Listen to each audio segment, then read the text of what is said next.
కళ్ళతోనే మాట్లాడాడు. బాధపడద్దు,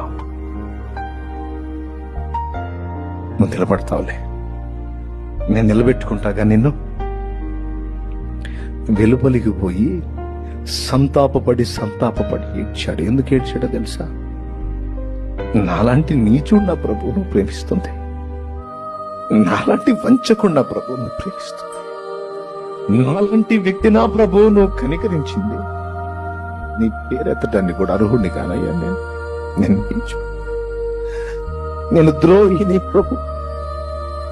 నీతో తిన్నాను, నీతో పడుకున్నాను, నీతో కలిసి నడిచాను, నీతో కలిసి తిరిగాను, నువ్వు చేసే అద్భుతాలు కళ్ళారా చూశాను, నీ నోట నుండి వెలువడే జీవవాక్కులు చెవులారా విన్నాను. కొన్ని గంటలకు ముందే నీకు వాగ్దానం చేశాను, మాట ఇచ్చాను, ప్రామిస్ చేశాను, కానీ నిలుపుకోలేను. నేను స్థిరం లేని వాడిని ప్రభువా, చెంచలుండి ప్రభువా, నేను పనికిరాను నీకు, నేను అయోగ్యుడిని అని పసిబిడ్డలాగా సంతాపపడి ఏడ్చాడు.